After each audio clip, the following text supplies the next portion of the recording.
very good evening and warm welcome to Dharma Television Collective News. This is Srishti Khadki. Let's move on to today's headlines. The 17th founding day of World Trade Union Federation celebrated. Long-distance public transport resumed carrying low number of passengers. Rupindehi shut down against decision to shift provincial capital. Demonstration in Kathmandu saying government looks weak. Reach out to differently able women and take action for their response. Neeru Devi Pal. Proposal to name 5 provinces in Lumbini and capital Dang. Demonstration at Maitighar demanding life protection of Dr. Govinda Kesi. 3 advisors to PM only infected with COVID-19. Protests in Kathmandu led by Samajwadi Mahila Sangh. Australia to open border with New Zealand. Request to allow immediate operation of catering and party palaces. COVID-19 infection in Gagan Thapa, Arjun Narsingh Kesi and 4 other NC leaders. Everton's 4th consecutive win, City draws Premier League. Here we go for news in detail. The 75th founding day of World Trade Union Federation is being celebrated, demanding workers' rights and guaranteed employment. On the occasion of the day, Nepal National Employees Federation held a rally in Kathmandu on Saturday. Participants in the rally demanded a guarantee of workers' rights and employment, saying their livelihoods were in danger amid corona epidemic. Speaking on the occasion, Mohan Ghimire, the outgoing chairman of Nepal Civil Servants Association, said that government should address the problems of the professional involved in the provision of minimum basic salary allowance.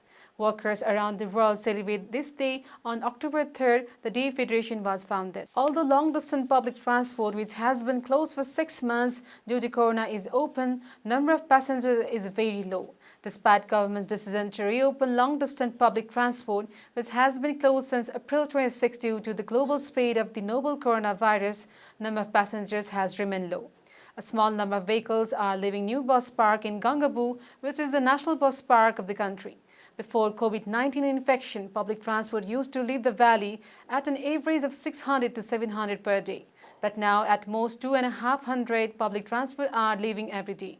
Pankaj Malla, HR manager of Lotse Multipurpose Company, which operates New Bus Park, said that the passenger pressure in the New Bus Park is less than before. Similarly, General Secretary of National Federation of Nepali Transport Entrepreneurs, Saru Sitaula, said that the number of passengers in public transport has decreased due to the discriminatory decision taken by the government to carry passengers equal to the capacity in domestic flights and 50% more fare in public transport.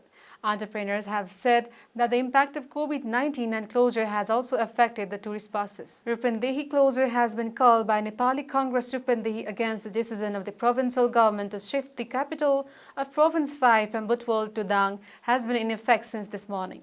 Public transport is not running in Rupindehi due to the closure. Congress and Rupindehi organization have said that they will protest at Butwal's highway intersection.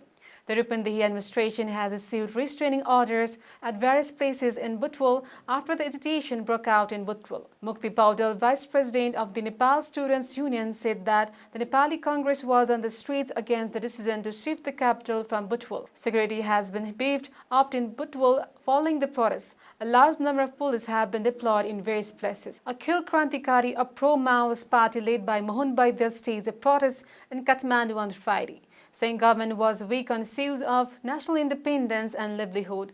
On Friday, a demonstration was held at Maitighar in Kathmandu against all revolutionary government.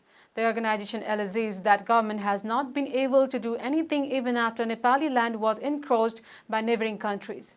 Similarly, government has not been able to work effectively amid corona epidemic, while the education sector has collapsed, the organization said, saying that the incidents of murder, violence and rape have increased in the country. Sanghan chairperson Hari Krishna Gujral said that they had to protest as the government has not taken effective steps to stop it.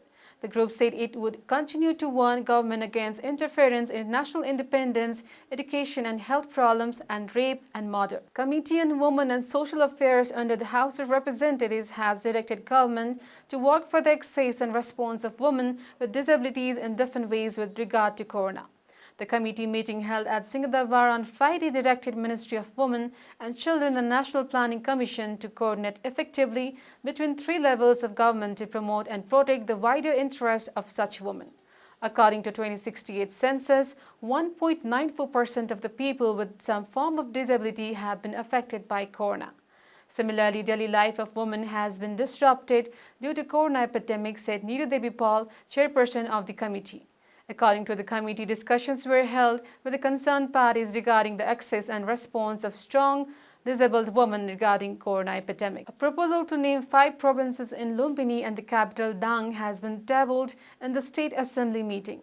In the meeting of State Assembly held on Friday, the internal owner of State 5 and Law Minister Kulprasad Kesi presented a proposal on the capital and naming of State 5. It has also been proposed that capital of Province 5 be located in Devkhiri Dang area of Rapti Valley of Dang. Similarly named Lumbini has been proposed as the common identity of Lumbini, the birthplace of Gautam Buddha, said Minister Kesi. As soon as Minister Kesi submitted the proposal on capital and naming, the opposition Congress MPs stood up and protested. Minister Kesi said he was saddened by the state's proposal. A meeting of the State Assembly has been called on Monday to discuss the proposal. 2/3 vote is required for capital and nomination, as CPN Maoist has 2/3 of the votes in the State Assembly and whip has been issued from the centre. It is seen that vote on the capital issue will be completed. Earlier, lawmakers were divided on the issue of capital. Demonstration has been staged at Maitigar Mandala demanding life protection of Dr. Govinda Kesi.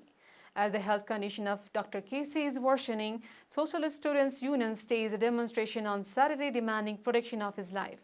Youths who participated in demonstration have said that government has not taken any step to fulfill Kesi's demand even after 20 days of the strike. Dr. Kesi, who has been on hunger strike since September 12, is currently in Tribhuvan University Teaching Hospital. All the doctors involved in Kesi's treatment said that Kesi's condition was getting complicated and he should be treated in the ICU. Dr. Kesi did not agree. Dr. Kesi had started the strike from Jumla demanding 6 points. 3 advisors to Prime Minister KP Sharma Oli have confirmed that they have been infected with the coronavirus. Chief Political Advisor Vishnu Rimal and Foreign Affairs Advisor Rajan Bhattrai and Press Advisor Surya Thapa said they had contracted the disease through Facebook. All of them had no symptoms and are in home isolation. A personal secretary to the Prime Minister Oli, secretary personnel from Balwachar and a driver were among those infected with COVID-19. A protest has been staged in Kathmandu led by Socialist Women's Association saying that the incidents of violence against women and rape are increasing in the country. Despite the increasing incidents of violence against women and rape, government has not taken any initiative to stop it. Participants in the protest have also chanted slogans against the recent remarks made by Home Minister Ram Bahadur Thapa about rape. Hisila Yami, a socialist leader who participated in the protest, said that the state has not taken any initiative in the face of increasing incidents of rape and those involved in such incidents should be severely punished. Yami said that her statement against rape was reprehensible. They were carrying placards saying that the rapist should be hanged and that the girl child should be protected. They said that they would continue to raise their voice against the incidents of violence against women and rape. Australia to open border with New Zealand. The border, which has been closed for a long time due to COVID-19, was reopened on Friday. Australian government has said it will open the border in a few weeks. Australian Deputy Prime Minister McCormack made the announcement on Friday. As Australia announces it will open its border with New Zealand, Australia's tourism activity in New South Wales and the North will increase. Citizens of New Zealand and other countries will be able to enter Australia. In addition, they do not have to stay in quarantine after entering Australia. The government has stated that they will be able to enter Australia after showing a doctor's certificate that they have no infection with COVID-19 and will not have to stay in quarantine even after they arrive there. New Zealanders come to neighbouring Australia as tourists and for various other activities.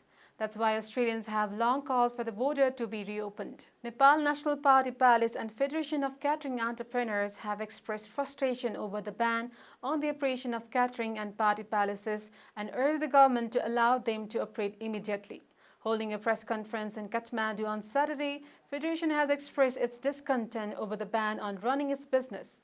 Speaking on the occasion, FNCCI President Leela Bahadur GC said that the party palace and catering should be open as soon as possible.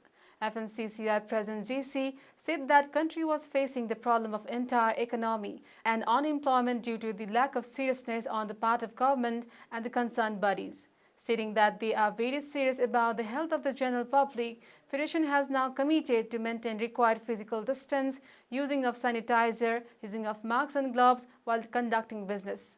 Similarly, Federation has made it clear that it is ready to conduct business by entering the venue without increasing the capacity of halls of the party palaces by 30% at present. The meeting of the Nepali Congress Central Committee has become uncertain after the corona was confirmed among the 4 Central Committee members of the organization.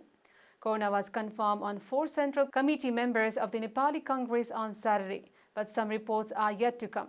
Central members Arjun Narsingh Kesi, Gagan Thapa invited Central members Hambulal Shrestha and Kalpana Chaudhary were found to have corona infection. The informal meeting called for today morning has already been cancelled. Nepali Congress had done a swab test of 250 members before meeting to decide on 14th convention. Looking on to the sports news, Everton have continued winning and won the 5th Premier League game in the new season. Everton beat Brighton 4-2 with the help of 2 goals from James Rodriguez. Everton are top after winning all 4 games in the new season. Dominic Calvert-Lewin scored in the 16th minute to give Everton the lead at home. Maupay equalized for the Brighton in the 41st minute, but Jerry Mina scored late in the first half to give Everton a 2-1 lead. Rodriguez, who signed for Everton this season, continued his excellent form by scoring in the 52nd and 70th minutes to give Everton a 4-1 lead. This is the first time he has scored 2 goals in a single game in the Premier League. Bissouma scored for Brighton towards the end of the game. Everton are top of the table with 12 points after their 4th win in a row. Brighton is in the 14th place with only 3 points from 4 games. Leicester City's previous winner, Liverpool and Aston Villa along with Everton are unbeaten this season. Chelsea has beat Crystal Palace 4-0 thanks to Jorginho's 2 goals to secure the 2nd win of the season. Jorginho scored twice in Saturday's home game, while Ben Chilwell and Kurt Zouma scored once each. Although the first half ended in a goalless draw, Chelsea scored 4 goals in the second half. Chilwell scored in the 50th minute to give Chelsea the lead. Zouma doubled the lead in the 66th minute. Jorginho scored from the penalty spot in the 78th and 82nd minutes to give Chelsea a thrilling victory. Chelsea are 4th with 7 points from 4 games after the 2nd win. Palace is in the 9th position with 6 points from the same game. Manchester City have been held to a draw by newcomers Leeds United. Despite City taking the lead in the game, Leeds held City to a 1-1 draw. Raheem Sterling gave City the lead in the 17th minute of the game at Leeds. Leeds equalized in the second half despite City's lead in the first half. Rodrigo equalized in the 59th minute. Leeds are 5th with 7 points from 4 games after the draw. Manchester City is in 11th place with 4 points from 3 games. Newcastle United climbed to 6th place with a 3-1 win over Burnley. The 2 undefeated teams in the league, Liverpool and Aston Villa, are playing today. There are also 5 other games including Manchester United and Tottenham Hotspur. This is all for now. We'll be back with more news and updates. Till then, keep watching Dharma Television. May all the sentient beings be at peace. Stay safe.